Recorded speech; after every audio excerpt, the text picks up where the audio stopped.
L'Évangile de Matthieu, chapitre 12. En ce temps-là, Jésus traversa des champs de blé un jour de sabbat. Ses disciples, qui avaient faim, se mirent à arracher des épis et à manger. Les pharisiens, voyant cela, lui dirent : « Voici, tes disciples font ce qu'il n'est pas permis de faire pendant le sabbat. » Mais Jésus leur répondit : « N'avez-vous pas lu ce que fit David, lorsqu'il eut faim, lui et ceux qui étaient avec lui ? Comment il entra dans la maison de Dieu et mangea le pain de proposition, qu'il ne lui était pas permis de manger, non plus qu'à ceux qui étaient avec lui, et qui était réservé aux sacrificateurs seuls ? Ou, n'avez-vous pas lu dans la loi que, les jours de sabbat, les sacrificateurs violent le sabbat dans le temple, sans se rendre coupables ? Or, je vous le dis, il y a ici quelque chose de plus grand que le temple. Si vous saviez ce que signifie « je prends plaisir à la miséricorde, et non au sacrifice », vous n'auriez pas condamné des innocents. Car le Fils de l'homme est maître du sabbat. Étant parti de là, Jésus entra dans la synagogue. Et voici, il s'y trouvait un homme qui avait la main sèche. Ils demandèrent à Jésus : « Est-il permis de faire une guérison les jours de sabbat ?» C'était afin de pouvoir l'accuser. Il leur répondit : « Lequel d'entre vous, s'il n'a qu'une brebis et qu'elle tombe dedans une fosse le jour du sabbat, ne la saisira pour l'en retirer ? Combien un homme ne vaut-il pas plus qu'une brebis ? Il est donc permis de faire du bien les jours de sabbat. » Alors il dit à l'homme : « Étends ta main. » Il l'étendit, et elle devint saine comme l'autre. Les pharisiens sortirent, et ils se consultèrent sur les moyens de le faire périr. Mais Jésus, l'ayant su, s'éloigna de ce lieu. Une grande foule le suivit. Il guérit tous les malades. Et il leur recommanda sévèrement de ne pas le faire connaître, afin que s'accomplisse ce qui avait été annoncé par Ésaïe, le prophète : « Voici mon serviteur que j'ai choisi, mon bien-aimé en qui mon âme a pris plaisir. Je mettrai mon esprit sur lui, et il annoncera la justice aux nations. Il ne contestera point, il ne criera point, et personne n'entendra sa voix dans les rues. Il ne brisera point le roseau cassé, et il n'éteindra point le lumignon qui fume, jusqu'à ce qu'il ait fait triompher la justice. Et les nations espéreront en son nom. » Alors on lui amena un démoniaque aveugle et muet, et il le guérit, de sorte que le muet parlait et voyait. Toute la foule étonnée disait : « N'est-ce point là le fils de David ? » Les pharisiens, ayant entendu cela, dirent : « Cet homme ne chasse les démons que par Béelzébul, prince des démons. » Comme Jésus connaissait leurs pensées, il leur dit : « Tout royaume divisé contre lui-même est dévasté, et toute ville ou maison divisée contre elle-même ne peut subsister. Si Satan chasse Satan, il est divisé contre lui-même. Comment donc son royaume subsistera-t-il ? Et si moi, je chasse les démons par Béelzébul, vos fils, par qui les chassent-ils ? C'est pourquoi ils seront eux-mêmes vos juges. Mais, si c'est par l'Esprit de Dieu que je chasse les démons, le royaume de Dieu est donc venu vers vous.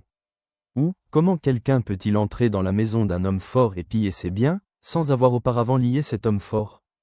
Alors seulement il pillera sa maison. Celui qui n'est pas avec moi est contre moi, et celui qui n'assemble pas avec moi disperse. C'est pourquoi je vous dis, tout péché et tout blasphème sera pardonné aux hommes, mais le blasphème contre l'Esprit ne sera point pardonné. Quiconque parlera contre le Fils de l'homme, il lui sera pardonné. Mais quiconque parlera contre le Saint-Esprit, il ne lui sera pardonné ni dans ce siècle ni dans le siècle à venir. Ou dites que l'arbre est bon et que son fruit est bon, ou dites que l'arbre est mauvais et que son fruit est mauvais. Car on connaît l'arbre par le fruit. Race de vipères, comment pourriez-vous dire de bonnes choses, méchants comme vous l'êtes ?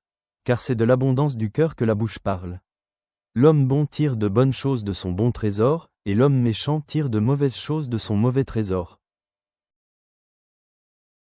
Je vous le dis, au jour du jugement, les hommes rendront compte de toute parole vaine qu'ils auront proférée. Car par tes paroles tu seras justifié, et par tes paroles tu seras condamné. Alors quelques-uns des scribes et des pharisiens prirent la parole, et dirent : « Maître, nous voudrions te voir faire un miracle. » Il leur répondit : « Une génération méchante et adultère demande un miracle. Il ne lui sera donné d'autre miracle que celui du prophète Jonas. Car, de même que Jonas fut 3 jours et 3 nuits dans le ventre d'un grand poisson, de même le Fils de l'homme sera 3 jours et 3 nuits dans le sein de la terre. Les hommes de Ninive se lèveront, au jour du jugement, avec cette génération et la condamneront, parce qu'ils se repentiront à la prédication de Jonas. Et voici, il y a ici plus que Jonas. La reine du Midi se lèvera, au jour du jugement, avec cette génération et la condamnera, parce qu'elle vint des extrémités de la terre pour entendre la sagesse de Salomon, et voici, il y a ici plus que Salomon. Lorsque l'esprit impur est sorti d'un homme, il va par des lieux arides, cherchant du repos, et il n'en trouve point.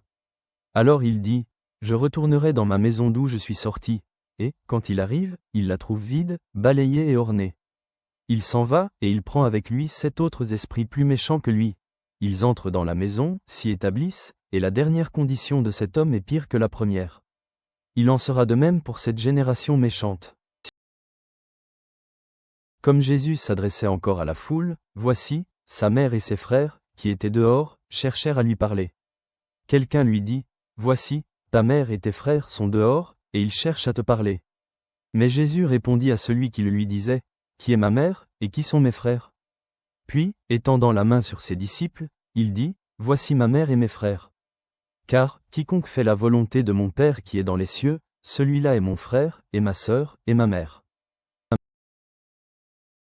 Seigneur souverain, tu as montré miséricorde plutôt que sacrifice et puissance sur les esprits mauvais. Aide-nous à vivre dans la liberté de l'esprit et non sous le jugement des hommes. Que nos paroles et nos actes portent de bons fruits pour ton royaume. Que nos cœurs se réjouissent dans ta compassion. Nous prions ceci au nom puissant de Jésus. Amen.